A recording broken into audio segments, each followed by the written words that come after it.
ran hote lalpai so mingin chibai buk cheu ani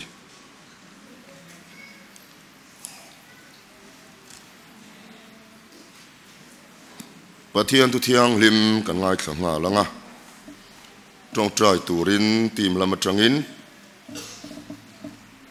ma ngaya u Jackson van lol ngai om zuala somang mun ni ami kan ngai thanga FSC bungruk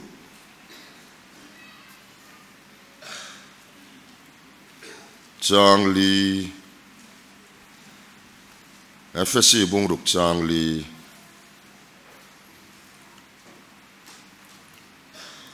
tin nang ni pa te u infa te ti thin ur sula lalpa thunun na le zilna chuan en kol zok ro u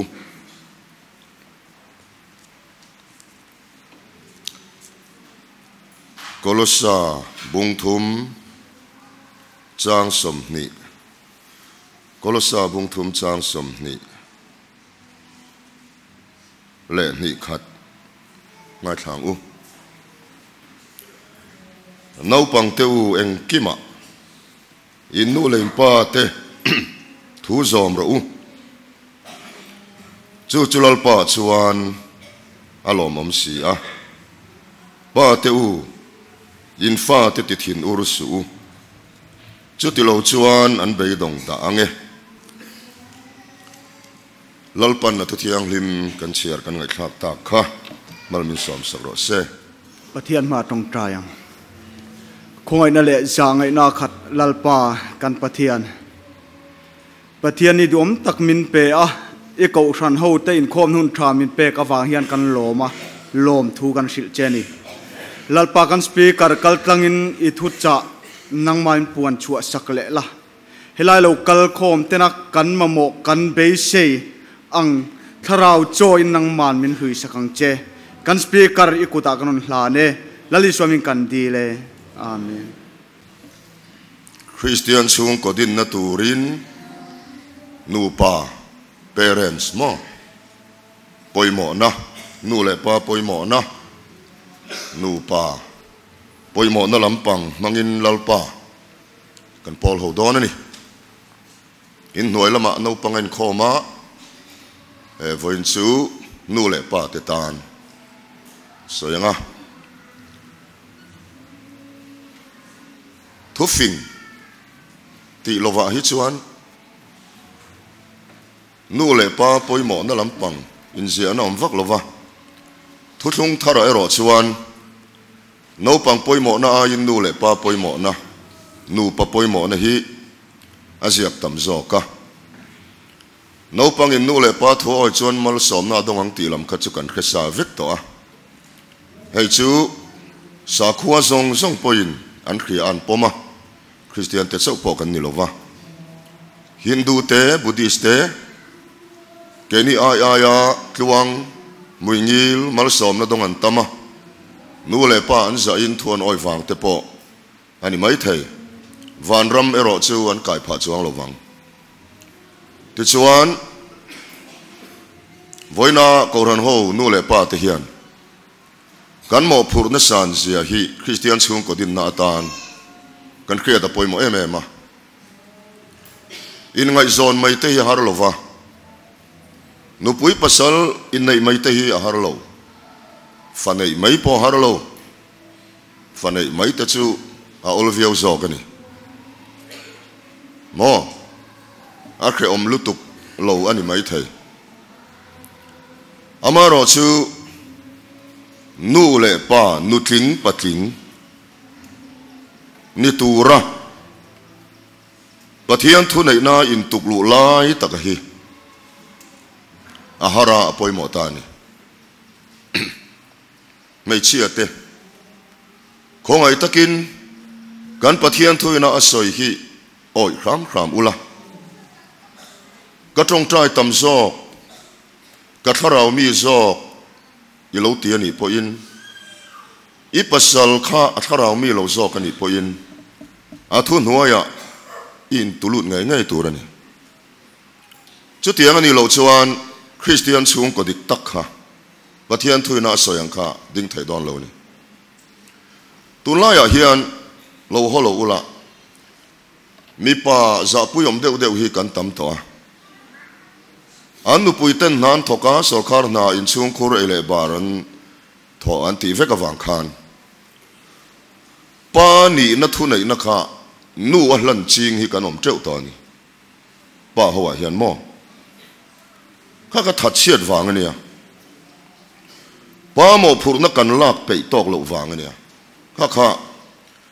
Christian chung ko dik kal phung tur ani lo na ren khalai kan khia da poi mo em ni a lo nei zo chung ko chom tu zo po lo ni la tlom te in I pasal chu lo ti sami zo po ni se in tulut ngai ngai tur ani pasal te kan in tuklu lo wangin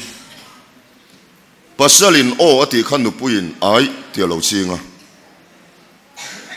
pasalin ai ati kha nu puin o ti lo chinga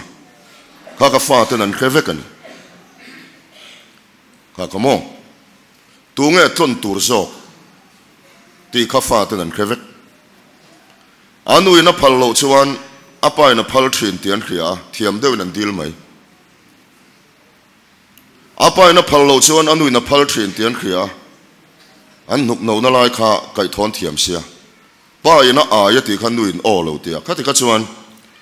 Christian chung ko dik kha ding thei lo bani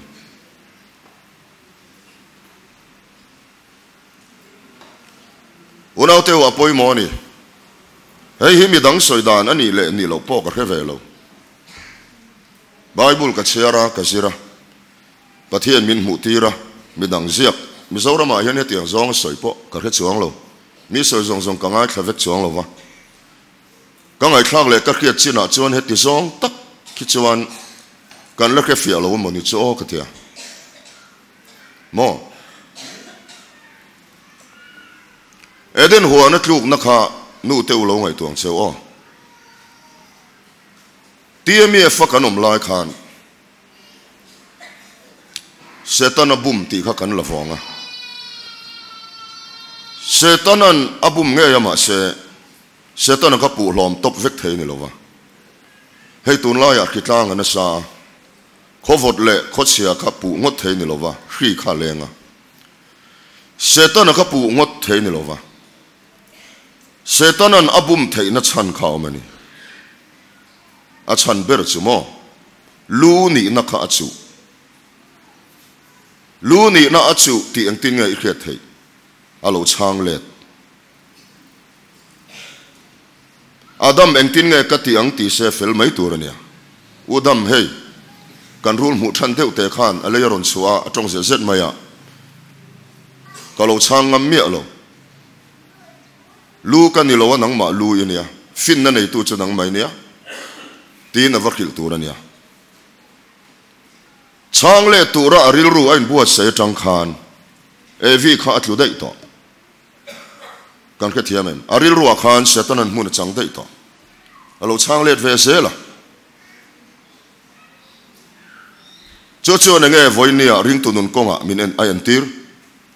thin rim na thin so na nang ma lo amin ne tumin tran la to re re su ne itum chuan lu ni na ichu lu Krista in tulur la hei lalpa Yesu lalpa min tran puiro ka thin hi so le thlat maya ti mai ro chu tiang ni lova nang man ne itum chuan a thei lo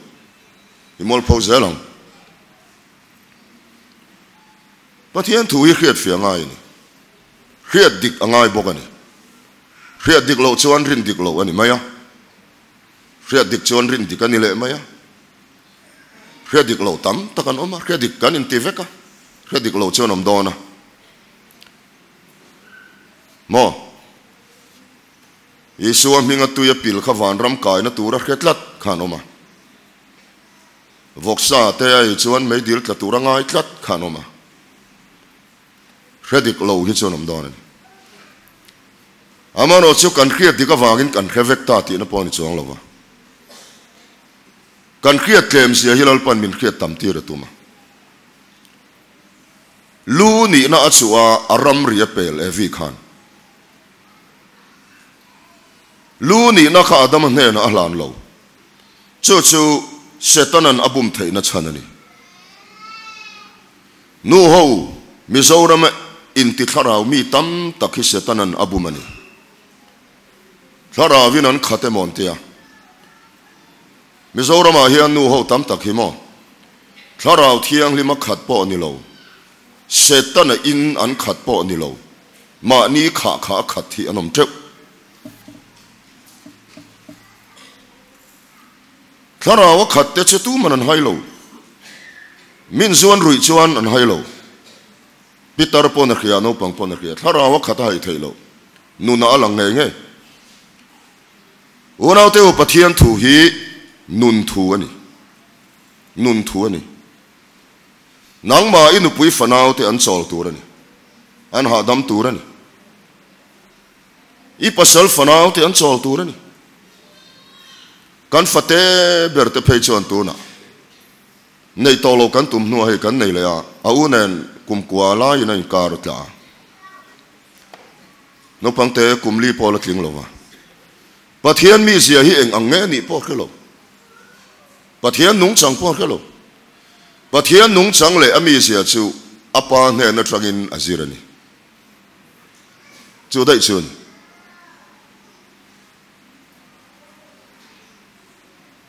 revival har na khom puya country an pa som tharan thua soi khan lo nga thaim thadeu me soya apa chu MNF apa chu ZPM apa chu Congress anti kha lawam dewan mo apa chu tharau mi anu chu tong trai mi khati khan mi nan khe turani ka soi zoi viau na nga ma se ana thak viawang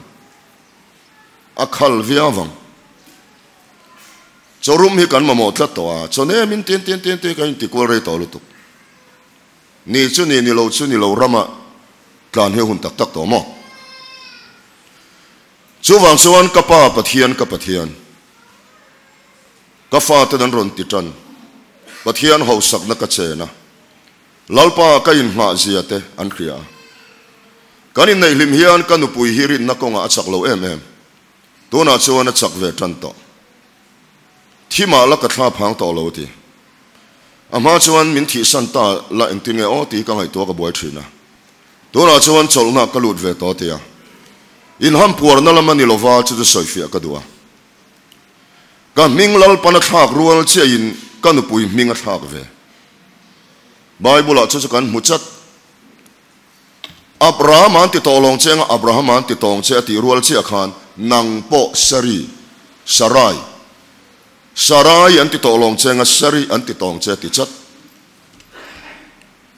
pa bera pathian ram thlen tak chuan nupuya akang kai nge ti hi pathian thu ni tlatani ha chuan Bible hingun taka kan en chuan chandam nei chung ko chandam na ni thutlung luya chawani lo thutlung luya chuan kan khe chianga Joshua chungchanga te achung kwa chandam na te achung kwa mal som na te achung kwa khan ani zela ai kupta bo ya tanga an chuadon po khan in chung an oma kong ka biang ton na le lu chunga thisen an ta kha chung kwa te thutlung luya phe chuan pa ber ni lo nu ber ni lo no chi zor rabi I awang point chung ko chandam na thlengani pathian mi pakhat hi chung ko anom chuan a hlulu to gamo chuan Christian chung ko poi soi dikanga ya vaya that puk lamani lowa pathian bel tlat pakhat anom khan Christian chung ko tling ti hre turan mo pathian bel tlat pathian in tulut tlat mi pakhat chawom chuan chumia wang chuan pathian ram kha arun thleng don tho chu ring la puang la I chunga pathian alo mang kan chung kwa chandam na thleng don ti ka ring la puang la lalpa ka in tulu tlatanga kan chung kwa ni tharalo chuak don ti kha ring la puang la chumi rin na thu puana chuan pathian alom don ni haka khia da poi mo em em ni chuwangin zakaya hena pathian ram thlenga he ina hian pathian ram lo thleng ta atile mai kha chung ko chan dam na ni zia chumo tang veng tu apo entire chan dam kom nan ka ti tu ra ti polan lalpai su ring la chan dam ni yang nang le chung tenen atile ngal mai kha ba bera pathian ram hi thlen chuan chung ko a thleng nge nge ti hi pathian thu ina asoi dan ani ya pa mo phur nei va sang em pa te a hian mo lalpan authority thu nei na min pe ya chung ko mal som thei na thu nei na ifa sikul kultur luchunga ngatin mali som ngayem inu pui luchunga kun ngatin mali som ngayem ba ini na anga thu nei na apek chakai rem kha thu nei na kha pa teu mang chuak ro in fa te vin khur lo ula za om ula zang lo ula rit ula dot khil lo ula tak ula in che jiala in tong kam in nun da na tak na khan ron muzelanga chu in fa ten kapa pathian anon ti chau theina tur chu tan chu ni poi mo em pa te u kan nu pui te hi mo kan sikul no pang an ni lo o mi du dua izirtira iti kwal va tur pon lo za lero dur lero ka khuin ini kalal nu ini voi khat chu ka tia kan nu pui alom lem ka mangai che ka sa che mangai na chuan sa na keng tel pathian kan mangai chuan kan za tel nge kan tri tel nge inu pui kha isikul no pangani lo thania i khria ta piang izir tir tura ina yani lo chu pa ten kan khatura ni peter le ka thona chuan bel ke also kan nia duat nga yan ni ti min khila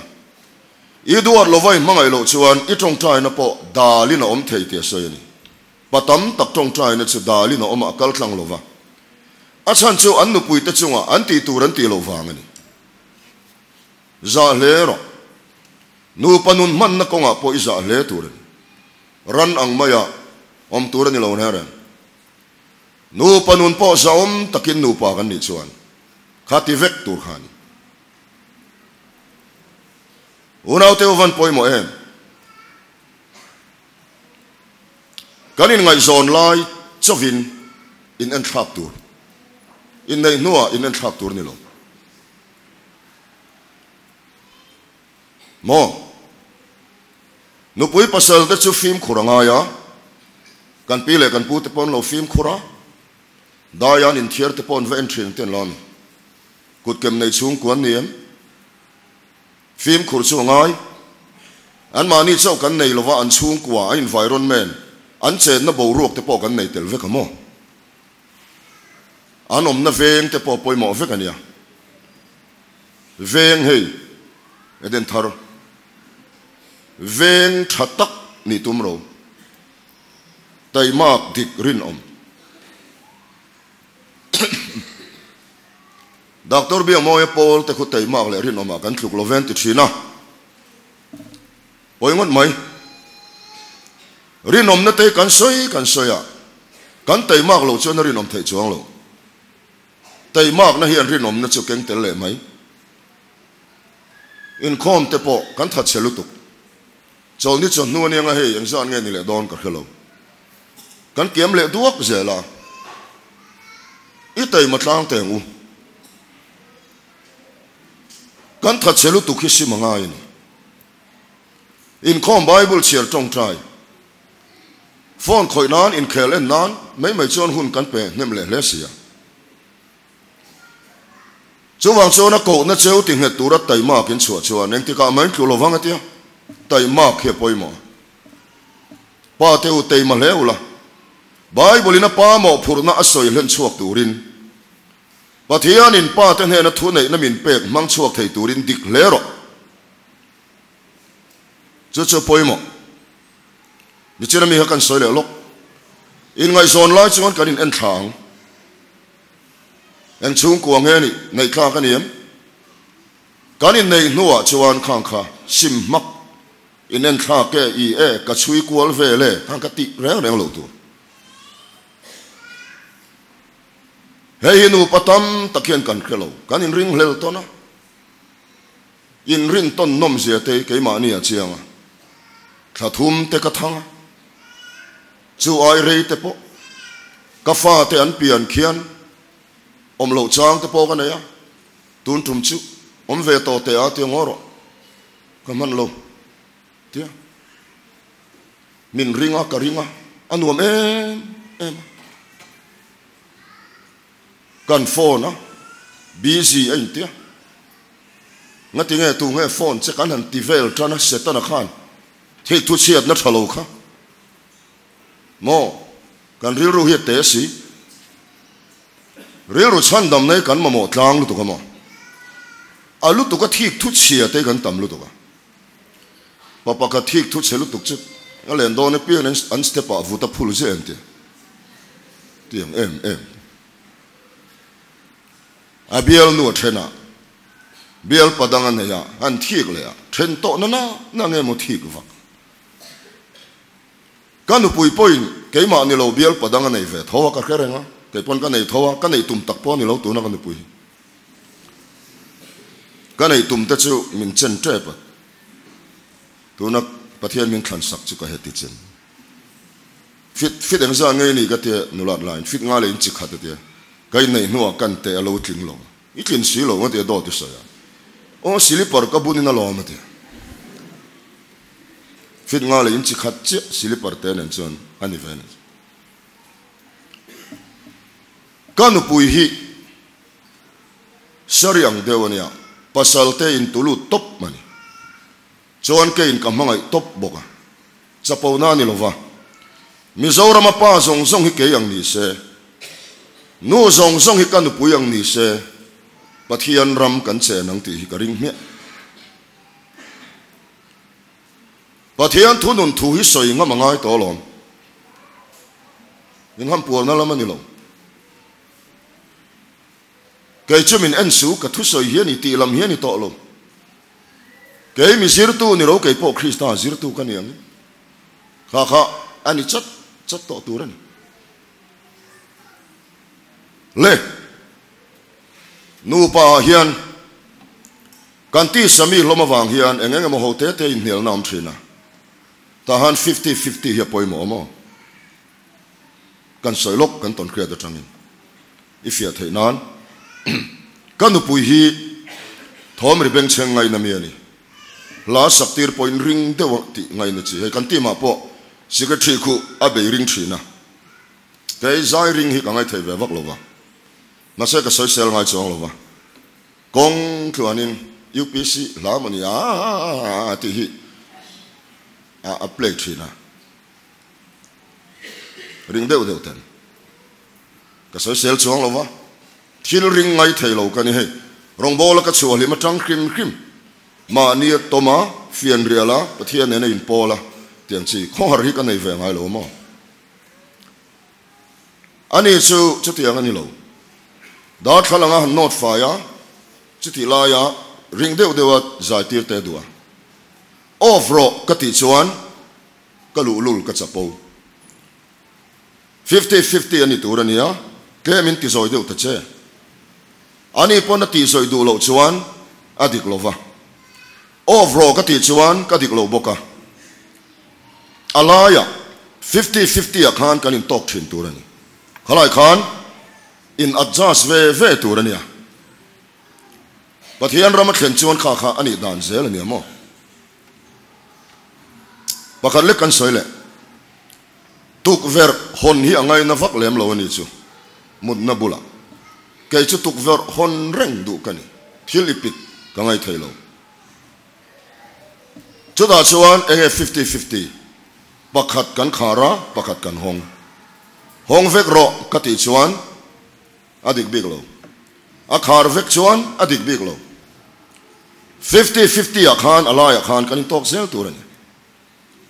kha Christian chung ko din na ta na poimo to pania kan fa ten min thir re ngamo ibum don lo re pathian thui ti tak tak le ti tak tak lo hi an khrevet an meng kar ni o an soi du ni chuan han hawla mo nang po ti soi turan ne yang an soi ngam lo mai ani kha nu ho po enge ni big nang po ti hi fa ten soi turan nei ran mai a soi chu ngam min an soi chu ka a soi chu ngam lo an soi chu lo wa kan soi du chu fa te bula hian le ma chan thailo an krevet kan ti tak tak le ti tak tak lo hi an krevet an meng kar ibum don lo ne mà nên khom đủ xí lầu pha tê in khom tụt ra hem ngay viêu pa po hi tam tang anom adik thei lo khang kha ato pa chuan I tho lom pek te kha wai le nan ten lo mang mayang I ti tak tak lo ti khan khedon ni chu wang chuan Christian chu ko din tur hian tak na kha awan poimo em ti chu ni chu tak na lai tak kha ti tak tak na lai ber khamo chu nu le pa ten voina hian kan khria da poimo chu lo le chuan kan fa te awanga in ti thiang lim tur ani lali so an tin ya soi azir tir te chungchanga khan zona bung som pasaria heng ho awang hian ka in ti thiang lim ani lo en cher o thiang lim sa reng kha ena tinga ka in ti thiang lim ati om je he thiamen a soi thei ngei po zir tir te awanga soi du lo anei ti na ni chu ati thei ngei po zir tir te awanga ti du lo anei ti na ni chu kei po tim te hian ka ablaya ka soi thei reng min rin lo pha ka lo wangin ka soi lo hi tam takom ka ti thei reng kei malama chuan khara don bo chet ni chuang mi alo ma se an mit ti del tu ani pal ka lo wanga ka ti thei reng ti lo ka nga in soi thei reng kha fa te wanga soi lo tur tam lu tu soi lai te poi in ti thei reng ka fa te wanga ti lo tur tam lu tu I fa te wangin in ti thiang limang che lo in thiam lo lu tu lo ula varzin lo pasal nei chuan varzin tura fa te fui chu hari ti trakam ka zel khania tuna nula te kha te ro te kha varzin in pasal nei ro kei po varzin in kaneya tini fa te ka ifui thei don huai takin varzin lo pasal nei te lo in thiam lo lutuk lo la pathiana chuan nula thiang limang in vek thova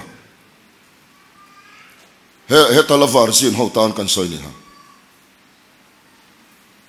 varzin lo pasal nei chuan I pasalin a thei ngil to don lo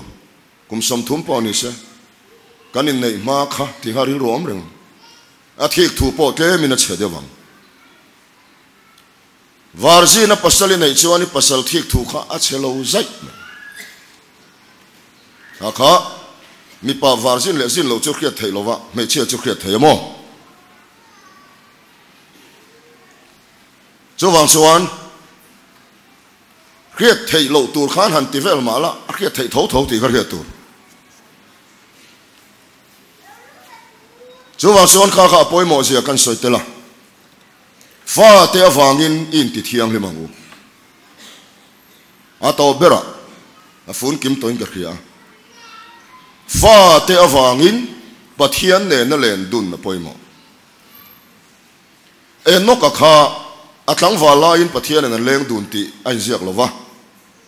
pa ani nu a chang chen nu ani ka chang chelu to ka tharawin ka khat man lo ti chu dot mai ka boy lu to ka tharawin ka khat man lo ti te chu dot mai engang pon boy ro tu ro lalpa that sia te ngai to neva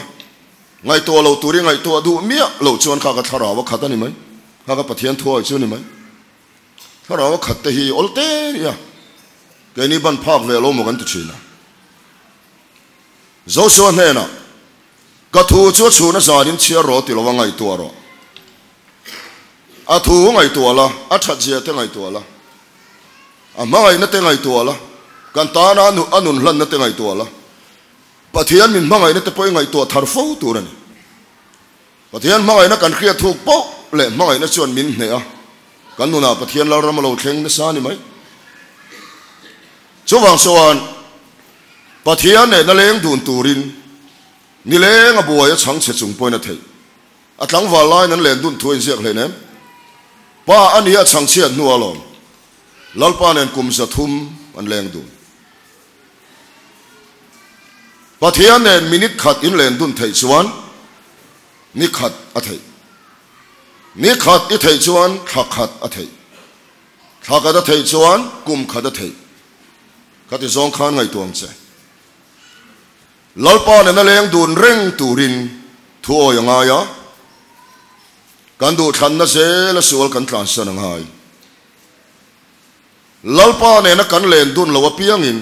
kong nuam lam kan pan kong ka zau kan suk thin pathian thu chuan mo lalpan re mati chuan kan la soi nga abraham apo ne tu ani na tlang sang a train ai kup ta lama a chuk le a lalpan nan leng dun lo ve zeu zeva